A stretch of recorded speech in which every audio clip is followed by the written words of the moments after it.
আচ্ছা, আমাদের বাঙালির আবেগ ও ভালোবাসার দিনগুলির মধ্যে একটি অন্যতম দিন কী বলুন তো? ২৫শে বৈশাখ, তাই না? কবিগুরু রবীন্দ্রনাথ ঠাকুরের জন্মদিন। ছোটবেলার বইয়ে কবির কবিতা থেকে শুরু করে বড়বেলার একাকিত্বের সময় একটু রবীন্দ্রসঙ্গীত, সব জায়গাতেই তিনি রয়েছেন। এশিয়ার মধ্যে প্রথম বাঙালি হিসেবে তিনিই কিন্তু আমাদের নোবেল এনে দিয়েছিলেন। ভারতের জাতীয় সঙ্গীত এবং বাংলাদেশের জাতীয় সঙ্গীতও তিনিই রচনা করেছিলেন। এমনকি বিশ্বভারতীর প্রতিষ্ঠাতাও ছিলেন তিনি। ১৯০৫ সালে বঙ্গভঙ্গের প্রতিবাদে এবং হিন্দু মুসলিম ঐক্য সুদৃঢ় করতে তিনিই কিন্তু প্রথম রাখি বন্ধন উৎসব চালু করেছিলেন। প্রজন্ম বদলালেও বাঙালির মধ্য থেকে আপনি কখনো মুছে যাবেন না।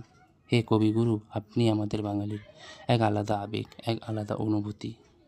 শুভ জন্মদিনে আপনাকে জানাই সশ্রদ্ধ প্রণাম।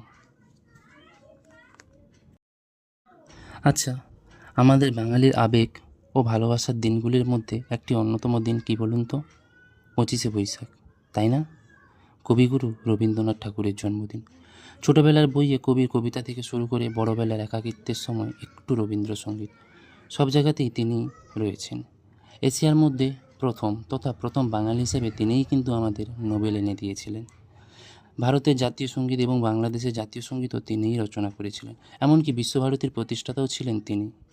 ১৯০৫ সালে বঙ্গভঙ্গের প্রতিবাদে এবং হিন্দু মুসলিম ঐক্য সুদৃঢ় করতে তিনিই কিন্তু প্রথম রাখি বন্ধন উৎসব চালু করেছিলেন। প্রজন্ম বদলালেও বাঙালির মধ্য থেকে আপনি কখনো মুছে যাবেন না। হে কবিগুরু, আপনি আমাদের বাঙালির এক আলাদা আবেগ, এক আলাদা অনুভূতি। শুভ জন্মদিনে আপনাকে জানাই সশ্রদ্ধ প্রণাম।